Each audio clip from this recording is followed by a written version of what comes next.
Welcome back to my channel. Today, we'll be discussing Limerence by Jiang. Now, before we get started, there will be spoilers, so if you don't want to be spoiled on this novel, go ahead and click off now. No worries, I'll catch you next time. Now, for those of you left behind, let's go over some content warnings. There may be references to cheating, violence, gaslighting, being outed, obsession, starvation and or eating disorders, chronic illness, harassment, excessive drinking, drink tampering, specifically with laxatives, gossip, ableism, specifically use of the R slur, sharing nudes without consent, misophobia, referred to as germophobia in the text, and homomesia, as these things do appear in the novel. Now, if that's okay with you, let's go and get started. As always, let's start with synopsis. Pei Ran and Luo Qingshan have been together since high school, 3 years and counting. Luo Qingshan is extroverted and overly affectionate, while Pei Ran is the opposite, more shy and reserved, and he has misophobia, making him averse to most of Luo Qingshan's affections. This often leads to them disagreeing, or Luo Qingshan pleading and begging Pei Ran to relent, but they're otherwise comfortable. However, Pei Ran will give in as much as possible when Luo Qingshan's birthday comes around. As much as he hates it, he goes out to a karaoke place with Luo Qingshan, along with a group of his friends. Everyone is drinking and smoking, two things Pei Ran has trouble being around. Another person who happens to be there is Sunyan, Luo Qingshan's close friend, who is more forward and affectionate with Luo Qingshan than Pei Ran would like. After a lot of drinking, Luo Qingshan heads to the bathroom.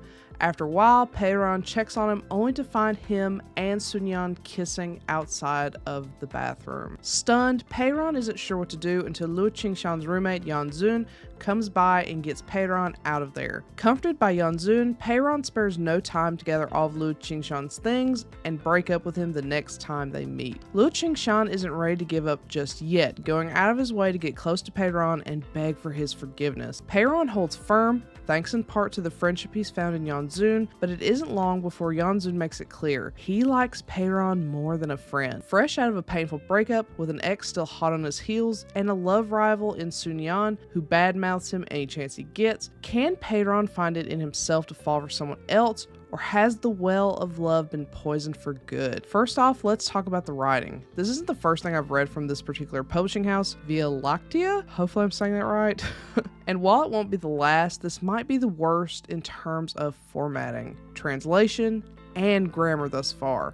The first quarter is pretty decent, at least in line with most of their other publications, but from there it goes downhill fast.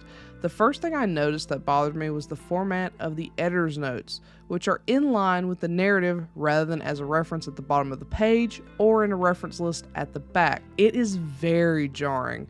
I like reading things within context, then, if I need additional info, looking it up myself, or in the notes, so having the notes in line with the novel itself is disruptive and less helpful since it muddles up the reading experience. That is hardly a concern though as we get into the meat of the story. Then we see even more egregious errors. I can't decide if the formatting or the grammar is the worst part, but they're both pretty bad regardless. Sentences being cut in half and appearing on separate lines, multiple lines of dialogue from different speakers in the same paragraph, quotation marks being added to the wrong words, just generally poor or incorrect grammar, wrong words entirely, and incorrect verb forms, just to name a few things. It made for a painful reading experience I had to trudge through to finish. How much is on the translator versus how much is on the original novel, I can't say, but based on Via Lactea's track record, I'm compelled to think it's the former. It's also worth noting on their Amazon listings, they have a, quote, "Please do not order before the publication date to avoid getting the wrong version of the book" notice on most of their titles, but they're all available for purchase, which feels somewhat disingenuous and just weird. Why would something be available for purchase if it hasn't reached the publication date? I hope that's maybe just a leftover from when the listings were on pre-order, but if it's not, I am stunned that they even have the option to purchase things they know aren't ready. With all that being said, I loved the characterization of Pei Ran. He's a bit cold, distant, and aloof, which can make him unlikable, but I find him to be very strong. He has no problem establishing boundaries for himself. I can't express how satisfying it was that he broke up with his cheating boyfriend immediately and didn't let himself be swayed by him. He was my favorite character because of how honest and true to himself he was. I find that characters who are faithful to themselves are typically perceived as selfish, but I find it to be rather brave to only accept the best for yourself. Plus, Pei Ran doesn't take shit from anyone. He doesn't give a shit about anyone gossiping about him and takes everything in stride. He only goes out of his way to refute Sunyan and his bullshittery when his lies start harming Yeonjun. He's like a knight in shining armor, and I love it! I do want to point out that the entire main story is smut-free, so if you want sexy time, you'll have to wait for the last extra to get it. If you're looking for a smut-free experience, then this is for you. Just note that the extras get pretty spicy, with the last being explicit. I would have liked more smut, especially since sex is actually an important point between Peiran and his ex. As it turns out, Peiran would never sleep with Luo Qingshan in all their time together due to his misophobia. When Peiran does end up sleeping with Yeonjun, it makes it clear that Peiran truly loves him, while maybe his feelings for his ex were never as strong. This isn't without reason. Luo Qingshan is often depicted as very self-centered and often crosses boundaries with Peiran, knowing what they are.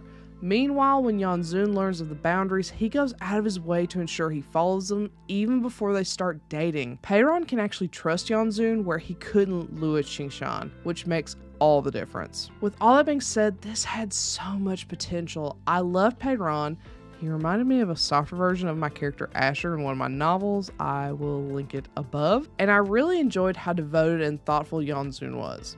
It's hard to say I like this though because of how poorly this was formatted and edited.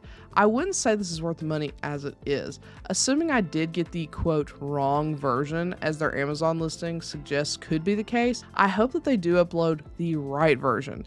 If not, then I'd say steer clear unless you're just desperate for Danmei, quality be damned. So, have you read Limerence? If so, what do you think? Do you agree with my assessment? Do you not? Let me know and comment below. Otherwise, I'll catch you next time. Bye!